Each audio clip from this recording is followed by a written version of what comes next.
लेकिन वही आपका अगर राजनीतिक परिवर्तन हुआ रहता और आपके नेता मंत्री विधायक जो माटी से प्रेम करते, जो नीति और पॉलिसी के बारे में जानते, जो कानून के बारे में जानते, आपके लोकसभा में रहते, आपके विधानसभा में रहते, तो आज वहां तुरंत नीति बना देते। और शिबू सोरेन का बेटा हेमंत सोरेन, दुर्गा सोरेन, फिर सीता सोरेन, फिर उसकी आने वाली पीढ़ी का झंडा ढोते रहिए। क्यों? वहां मंगरा सोरेन, बुधना सोरेन दूसरा काहे नहीं बन सकता? बन सकता था कि नहीं? यहां आके फिर उसी तरह से जाति आवासीय सबका बना हुआ है, उसी तरह से काबिज है। और कोई भी हमको बता दीजिए, जितना भी कंपनी है झारखंड में, हमको बता दीजिए जहां 75% फिल किया होगा, नहीं किया होगा, किसी में नहीं है। 100 गो में 90 गो अभी भी बाहर के लोग काम कर रहे हैं कंपनियों में, एकदम फ्लॉप रहा। तो भैया जब तक आप आइडेंटिफाई नहीं करेंगे, जब तक आप परिभाषित नहीं करेंगे, यह संभव नहीं है, यह संभव नहीं है। स्क्रूटनी का नियम लाना पड़ेगा। और इसके साथ साथ में अब हम लोग को आगे क्या करना पड़ेगा? अब हम लोग को अपने आप में सुधार करना पड़ेगा। हमारे बच्चे जरूर पढ़ रहे हैं, लेकिन क्या खिचड़ी खाने वाला पढ़ रहे हैं? खिचड़ी खाने वाला पढ़ाई से नहीं चलेगा दादा। सरकार के भरोसे कब तक बैठे रहिएगा?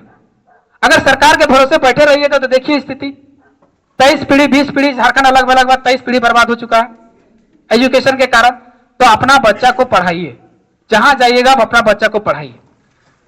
उसके बाद ये जो आंदोलन चला है, इस आंदोलन में भागीदारी अपना सुनिश्चित कीजिए, ताकि कोई पढ़ा लिखा अच्छा युवा पीढ़ी जा सके वहां पर और आपके लिए नीति बना सके, आपके लिए पॉलिसी बना सके। अब आपके पास एक प्रश्न आएगा, कुछ प्रश्नों का उत्तर हम देते हैं। पहला प्रश्न आएगा 1932 तो जानिएगा कि क्यों जरूरी है, इसमें तो आप बोलने का जरूरत नहीं है। अब इसमें कुछ लोग प्रोपोगेंडा बाहर के लोग चला रहा है, कुछ षड्यंत्र चला रहा है कि ये तो महतों की लड़ाई है। नहीं, ये महतों की लड़ाई नहीं है, ये सभी वर्गों की लड़ाई है। अब इसको हम बताते हैं लड़ाई सवजातीय कैसे है, और सॉरी सभी वर्गों का कैसे है। ये लड़ाई सवजातीय नहीं है। कैसे है? हम लोग बोलते हैं अच्छा खतियान किनके पास है? क्या केवल महतो लोगों के पास है? सबके पास है। तो अगर मतलब खतियान लागू होगा तो सभी के बच्चों का लाभ होगा, लाभ होगा कि नहीं? अगर पहचान मिलेगा, क्या केवल महतो के बच्चों को पहचान मिलेगा कि सभी के बच्चों को मिलेगा? तो लड़ाई एक का कैसे हुआ? और किसी ने नारा जब दिया था तो दिया था कि झारखंडियों की पहचान 1932 का खतियान, हमारी पहचान 1932 का खतियान। कभी ये कहा नहीं कहा। अगर महतों की लड़ाई रहता कहता कि महतों की पहचान 1932 का खतियान, यादवों की पहचान 1932 का खतियान, मुसलमानों की पहचान 1932 का खतियान, आदिवासियों की पहचान 1932 का खतियान। लेकिन ऐसा नहीं कहा। जिसने भी नारा दिया कहा झारखंडियों की पहचान 1932 का खतियान। मतलब सभी जाति की लड़ाई है, सभी जाति के बच्चों को इससे लाभ होगा। तो पहला तो यही उत्तर देना है आपको। दूसरा उत्तर देना है ये साजिश है, ये षड्यंत्र है, प्रोपेगेंडा है कि आप विभिन्न जातियों में विभिन्न धर्मों में बढ़ जाएं, आपकी फिर उसी तरह से 2002 की तरह से आप एकजुट नहीं हो पाएंगे और आपका क्या होगा? लड़ाई बिखर जाएगा। और 20 साल बाद फिर से जैसे हम लोग को लड़ना पड़ रहा है अपना पहचान के लिए, अपने स्थानीय के लिए, अपनी भाषा और संस्कृति को बचाने के लिए, फिर आने वाला पीढ़ी 20 साल बाद लड़ेगा। ये बॉन्ड पे लिख लीजिए आज। क्यों? कारण तो आप जान ही रहे हैं कि जब तक स्थानीय नीति और नियोजन नीति नहीं रहेगा, नौकरी ही नहीं होगा, वैकेंसी ही नहीं होगा, आपका बच्चा भटकते रहेगा। अच्छा, हेमंत सोरेन लाने का प्रयास किया।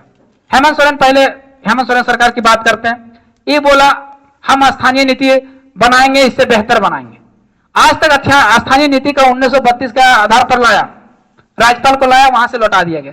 अच्छा एक बात बताइए, जब आपको वहां से लौटा दिया गया तो आपको फिर से वहां 1 महीना के अंदर सुधार करके भेजना था कि नहीं भेजना? आज 2 साल हो गया, 2 साल के बाद में फिर प्रयास किया, कभी कोशिश किया? नहीं किया। मतलब इसका मंशा ही नहीं था, केवल था कि गुमराह कैसे किया जाए, 32 के नाम पर हम कैसे लोगों को गुमराह कर सके, कैसे अपने लोगों को गुमराह कर सके। इसको समझना पड़ेगा इस षड्यंत्र को। नहीं तो 2 साल के दरमियान में ऐसा कौन सा है IAS IPS जो बैठाएंगे जिसको 1 महीना के अंदर उसको सुधार करके भेज नहीं सकता? एक बार भी प्रयास किया? नहीं किया। उसके बाद नियोजन बोला कि हम रघुवर दास के 11-13 जिला जो है उसको हटा करके हम एक अच्छा नियोजन नीति बनाएंगे, जो 9 राज्यों के नियोजन नीति का स्टडी कर रहे हैं, अध्ययन कर रहे हैं, और एक अच्छा नियोजन नीति बनाएंगे। क्या लाया नियोजन नीति? आज तक एक नियोजन नीति नहीं बना पाया। अब नियोजन नीति नहीं बनेगा तो आपका वैकेंसी होगा क्या है? कहां से होगा? चाहे प्राइवेट नौकरी रहे चाहे सरकारी नौकरी रहे, होगा तो नौकरी नियोजन नीति से ही होगा ना। बिना नियोजन नीति का तो नौकरी होगा नहीं। अब जब नियोजन नीति से नौकरी नहीं होगा तो नियोजन नीति आपके पास है कहां? तो सबसे पहले नियोजन नीति सरकार को बनाना चाहिए। लेकिन 4 साल के दरमियान में और अभी भी सरकार को हमको समझ में नहीं आ रहा है कि एक बार भी, एक जरा सा भी कहीं आपको सुनने को मिलता है कि सरकार स्थानीय नीति पर या नियोजन नीति पर पहल कर रही है? कहीं पेपर में मिला? कहीं मर रहा नहीं, एकदम शांत मार दिया जैसे इसको कुछ करना ही नहीं है।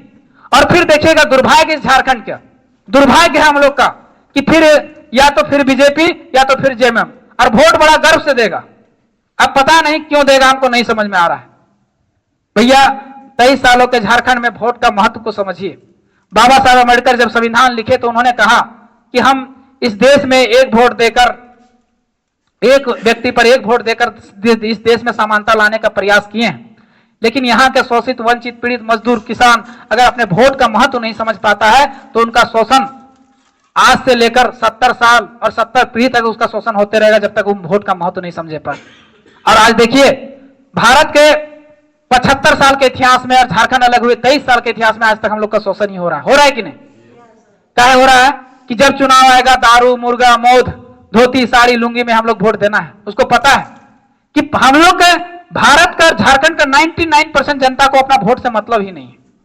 आप वोट किसी भी पार्टी का दीजिए, जिसको भी दीजिए, लाल को दीजिए, हरा को दीजिए, पीला को दीजिए, नीला को दीजिए, जिसको दीजिए, लेकिन इस वोट को इस कीमत पर दीजिए कि आप अपना बच्चे का, आपके बच्चे के लिए क्या, आपके लिए अच्छा शिक्षा का व्यवस्था कर सकता है, कि आपके बच्चों के लिए रोजगार की व्यवस्था कर सकता है, कौन नीति की बात कर सकता है, कौन नीति बना सकता है, उसके लिए वोट कीजिए। इसके लिए नहीं कि कौन आपको दारू दिया, कौन आपको मुर्गा दिया, कौन आपको पेट्रोल दिया। अगर दारू और मुर्गा के लिए आप अपना भविष्य बेच रहे हैं तो आपका ये स्थिति होने से कोई नहीं बचा सकता। ना जयराम महतो बचा सकता है, ना मोती लाल महतो बचा सकते हैं, ना आने वाले जो हमारे चले गए पुरखा बिरसा मुंडा, विनोद बाबू, वो भी नहीं बचा सकते आपको, क्योंकि ये भारत लोकतांत्रिक देश है और लोकतांत्रिक में आपको एक बहुत बड़ा अधिकार दिया गया है वोट का। तो लोगों को वोट का महत्व समझाइए कि आप जिसको वोट देना है। अभी हम लोग का युवा पीढ़ी जितना जो अच्छा सा खासा नौकरी कर गए, देखिए इसको बुड़बक बनाने का काम क्यों रहता है? देखिए आप बुड़बक जितना रहेंगे, अनपढ़ रहेंगे, कुपर रहेंगे, जिससे क्या होगा, उसको आसानी होगा। मान लीजिए किसी को अगर नौकरी लग गया, किसी को अगर नौकरी लग गया है तो बाहर जाएगा, काम करेगा, काम करके अपना परिवार को पालन पोषण करेगा, अपना परिवार चलाएगा, अपना बाल बच्चा का अच्छे से पढ़ाई लिखाई करेगा। लेकिन जो गांव घर में रह गया वो क्या करेगा? जब वोट का टाइम आएगा करेगा फलना पार्टी जिंदाबाद, ढकना पार्टी जिंदाबाद, फलना जिंदाबाद, ढकना जिंदाबाद। जब चुनाव रहेगा तो स्कॉर्पियो के अगला सीट में, और जब चुनाव खत्म हो जाता तो ट्रैक्टर में भी लटकने नहीं मिलेगा। ये तो स्थिति है हम लोग का, इसको समझना पड़ेगा। और क्या हो रहा है? क्या के अनपढ़ रखने के कारण एक हम कभी कभी कोई चीजें होता है सीखने के लिए, किसी भी चीज से सीखा जा सकता है। हम एक वेब सीरीज देख रहे थे, उस वेब सीरीज में राजनीति से रिलेटेड था, बहुत अच्छा। एक नौकर रहता है, एक नेता के घर में काम कर रहा होता है।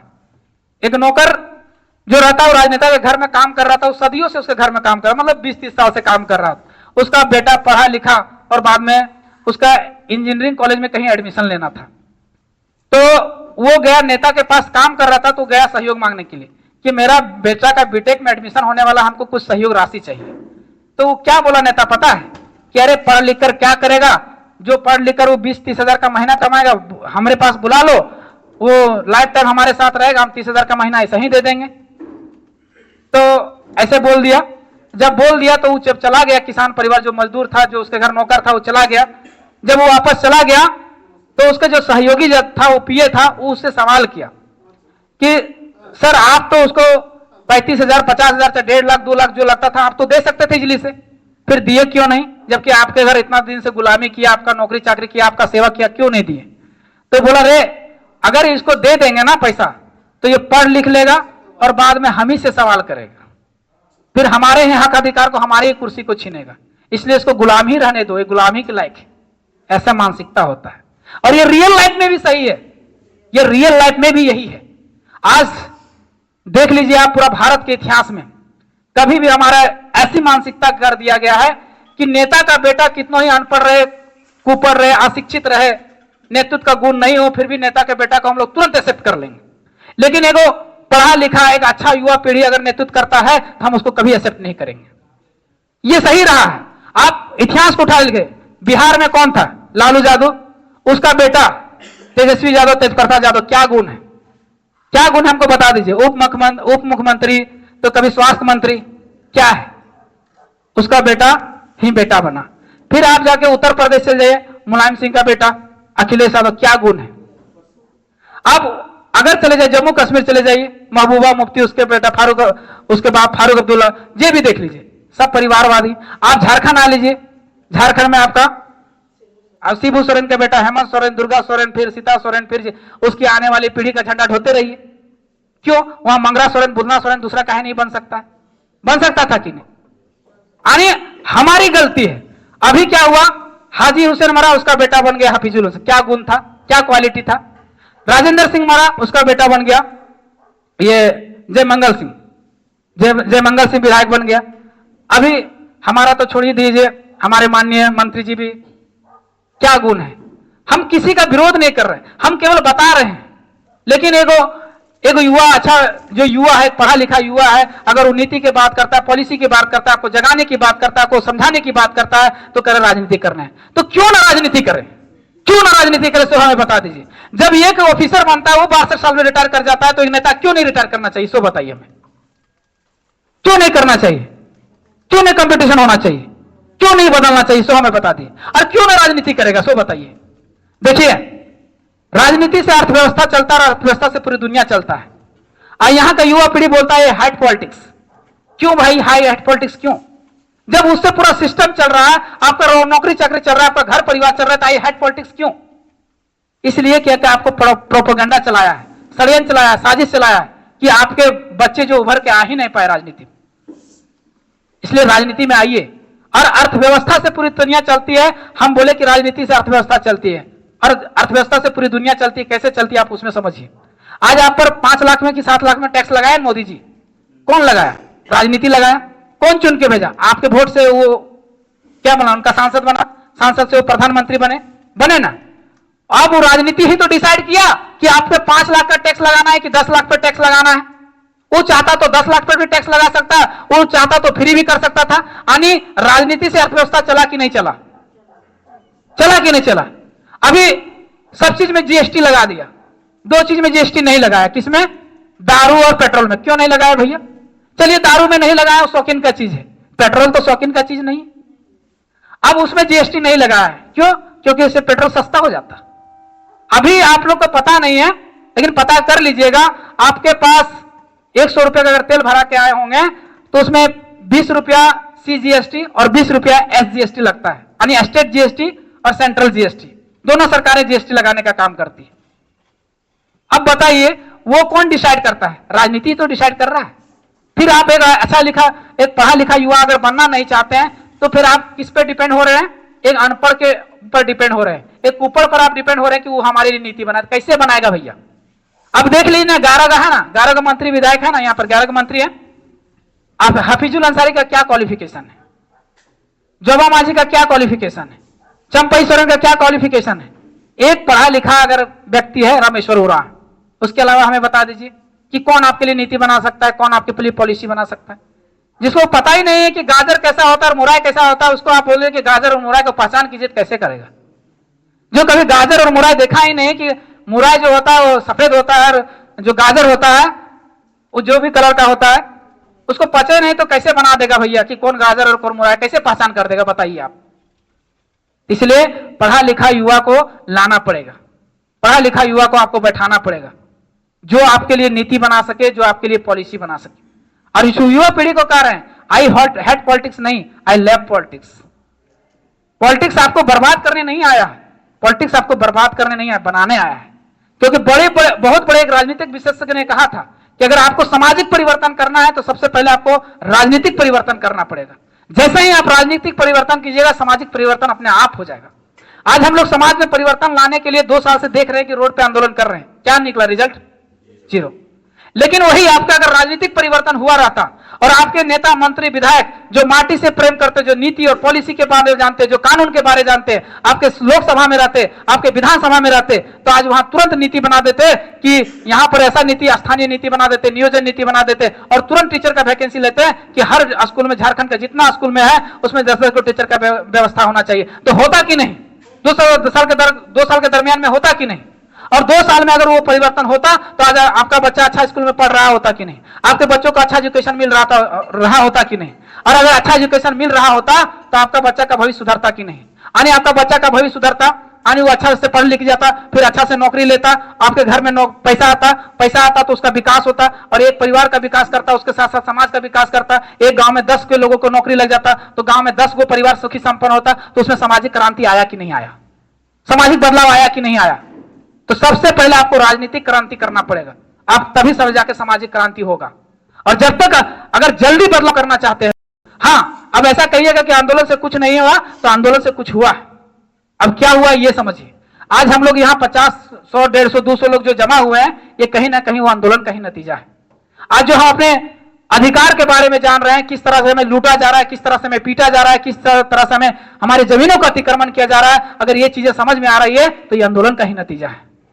इसलिए वीर कुंवर नारायण ने बहुत अच्छी बात कही थी कि कभी भी सड़क सुना नहीं होना चाहिए। अगर सड़क सुना होगा तो सदन आवारा हो जाता है। आज किसी तरह से आज 2 साल के दरमियान में अगर हम लोग ने सरकार को घुटने टेकने पर मजबूर किया था, तो इसी आंदोलन के बहाने किया था, और उसका नतीजा भी निकल रहा है। नतीजा क्या निकला आज देखिएगा। आने वाला चुनाव में हम बता रहे हैं, अभी नहीं लेकिन आने वाला चुनाव में देख लीजिएगा, लोकसभा हो, विधानसभा हो, राज्यसभा हो, आज तक 18 गो विधायक सांसद हम लोगों ने बाहरी को बनाया। 6 सांसद हम लोग बाहरी को बना दिए, 18 गो विधायक बाहरी को लोग बना दिए। लेकिन एक बात बताइए कि झारखंड का एक भी लोग दूसरा राज्य में, बिहार में जाके, यूपी में जाके, बंगाल में जाके, कहीं जाके एक वार्ड सदस्य भी बना है? एक उदाहरण हमको उठा के दिखा दीजिए। नहीं। लेकिन कितना भोला भाला लोग है कि हम लोग 18 को विधायक बाहरी को बना दिए और 6 गो सांसद। और इतिहास तो ये रहा है कि राज्यसभा सांसद तो हम लोग का बनता ही नहीं था। वो तो आंदोलन का नतीजा है कि एगो खीरू महतो और एगो साहू जी जो है वो हमारा खतियानी को बनाया गया। किसी को तो फायदा हुआ ना राज्यसभा में। अब देखिएगा लोकसभा और विधानसभा चुनाव में कहीं ना कहीं हमारे खतियानी भाइयों को कहीं ना कहीं किसी ना किसी पार्टी से लाभ होगा। ये हमारा आंदोलन का नतीजा है। कहीं ना कहीं आज देख रहे हैं बीडीओ सचिव के पद में, चाहे इसी के पद में, आज जेक बोर्ड का अध्यक्ष बनता था, चाहे किसी भी बोर्ड का अध्यक्ष बनता था, तो वहां बाहरी लोगों को बनाया जाता था, बाहरी लोगों का बोला बाला रहता था। लेकिन आज भी कोई ना कोई खतियानी, आदिवासी, मूलवासी बन रहा है। तो इसका कहीं ना कहीं नतीजा आंदोलन का है, कहीं ना कहीं डर है।